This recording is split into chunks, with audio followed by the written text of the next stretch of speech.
Okay, so last week we drew an object from life. That means not from a picture, not from a photograph, but something in your house that you looked at.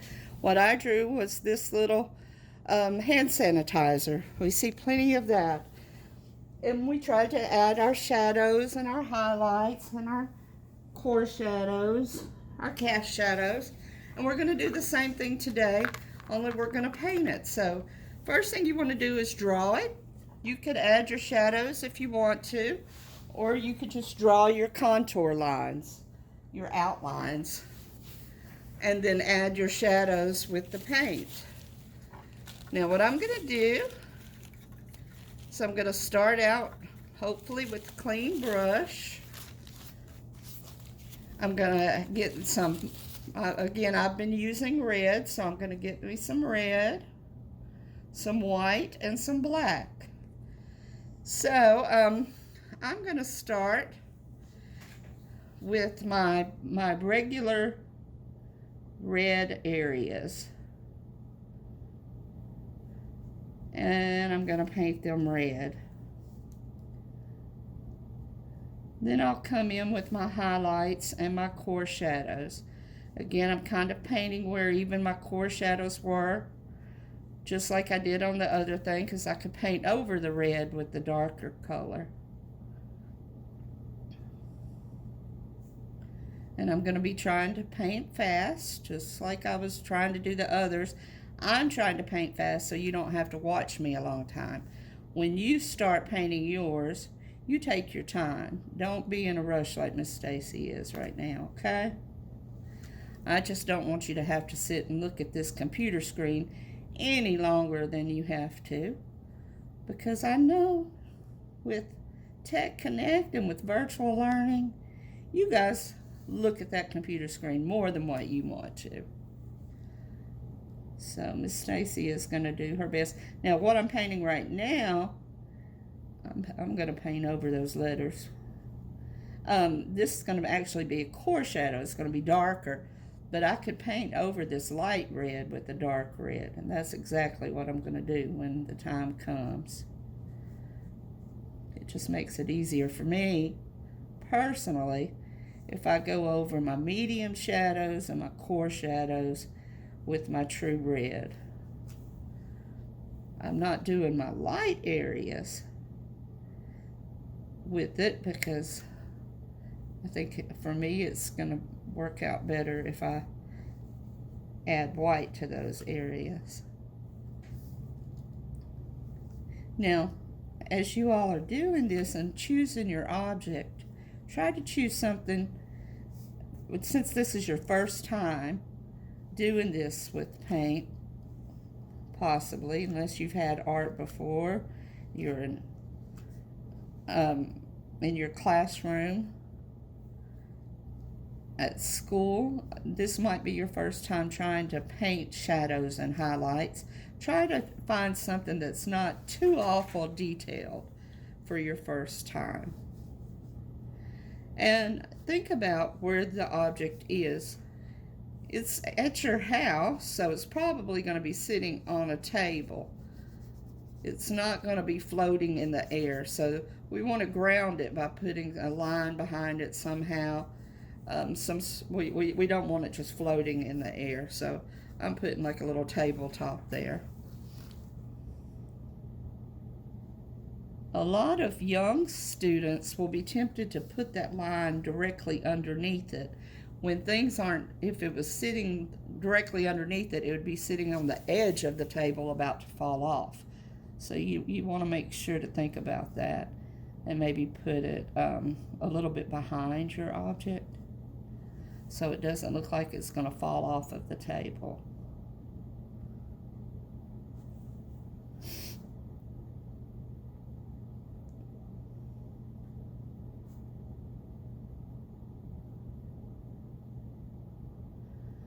Quite often, to make something look 3D, it's darker on both sides of it, quite often if the light is hitting it right as it was here, and lighter in the middle.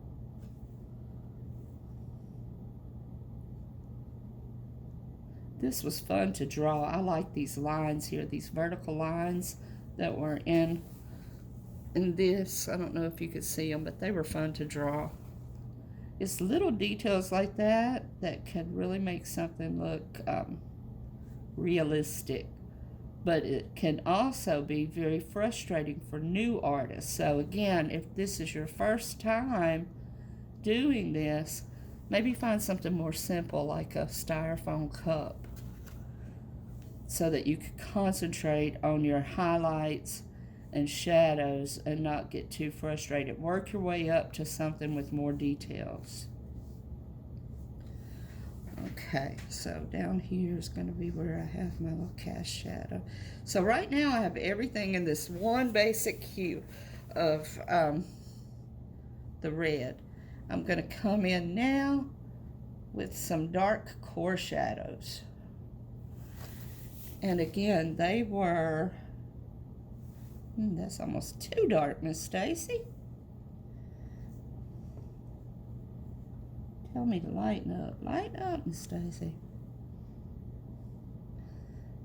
I added too much black.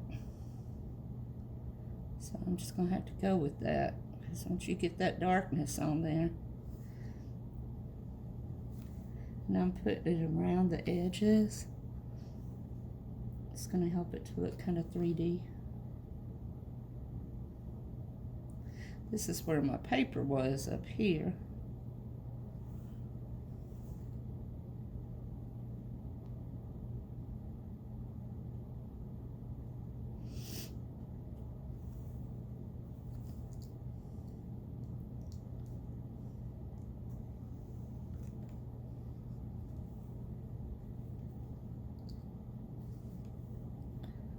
Okay, I'm gonna go a little dark up here on the edges. Right there it would probably be casting a shadow because it wouldn't be able to get through there. Right underneath that little pump would be darker.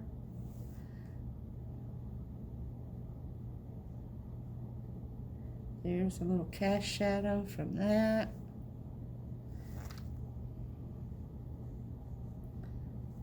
And remember when we drew and I told y'all don't be afraid of the dark. It's having the dark darks, those dark core shadows, along with your highlights that's really going to make something pop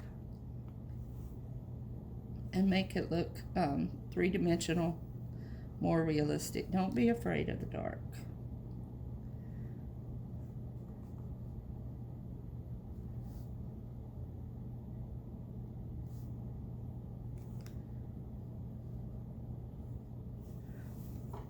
Now, I may have given you some smaller paintbrushes as well, and that's really good for your fine little lines, your details.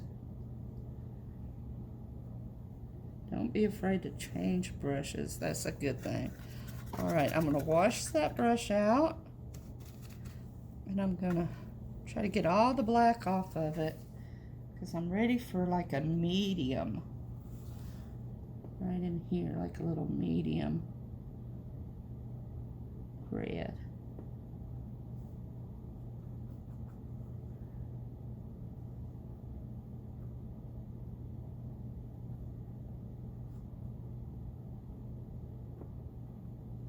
Again, this is like a cast shadow there.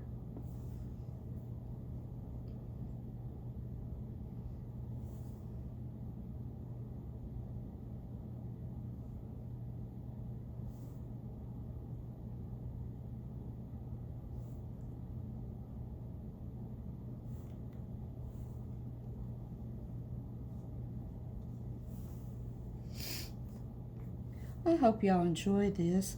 I love painting. Painting is like my favorite thing to do. And the thing I really like is when I mess up, and I always mess up. I mean, nobody's perfect. I could let it dry. And if I make a mistake right there and I like everything else on it, I could let it dry, paint over it white, and fix any mistake I make. I don't have to worry about eraser lines or anything like that. And sometimes the little mistakes I make turn out to be my favorite thing about it. I don't even try to fix it. I really end up liking that.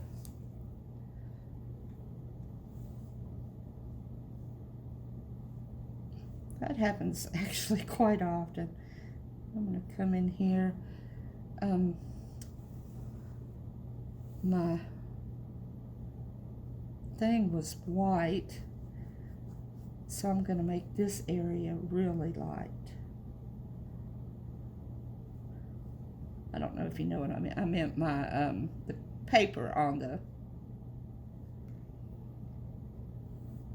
sanitizer was white. So right in the middle, I want it to be a really, really light color. Or actually, we call that value. These are the different values of red. The dark values, the middle values, the light values. I know y'all remember us talking about that. To create a lighter value, you add white, and it's called tinting. To create a darker value, you add black, and it's called shading. Now, I've got this nice tinted area right here, but to balance that out so that this doesn't just grab the viewer, I need to put some of that real light area here and there. Other places of my painting. So I got to think about where, and I have it here so I could actually look at it and see the best places to put that.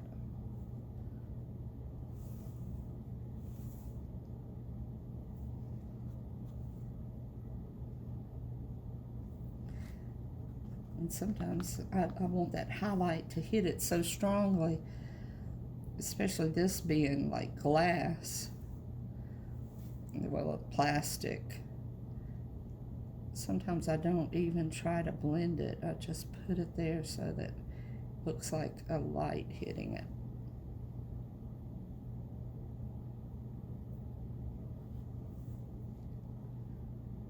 The reflection of something.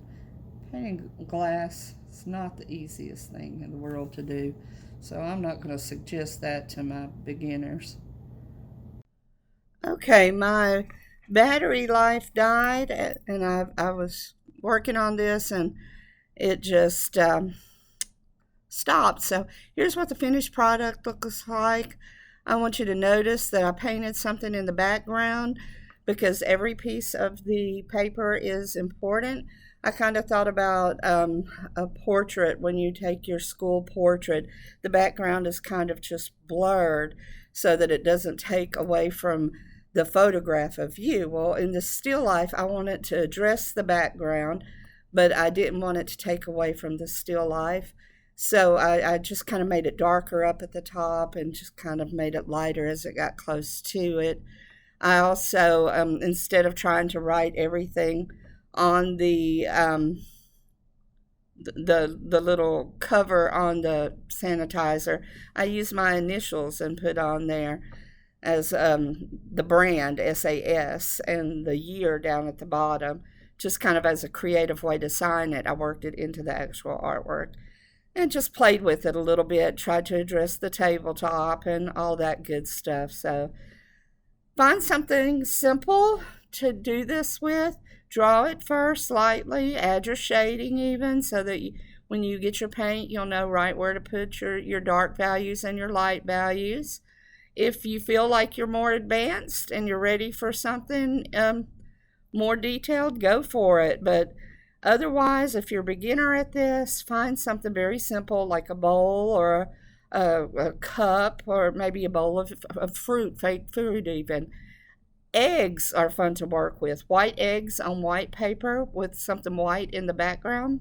It's fun to work with. You could really see the lights and highlights and shadows with that. So find something in your house. Draw this from observation, not from a photograph, something that you're actually looking at. And then try to find the light areas and the dark areas with acrylic paints. Take a snapshot and share it with me. Have fun.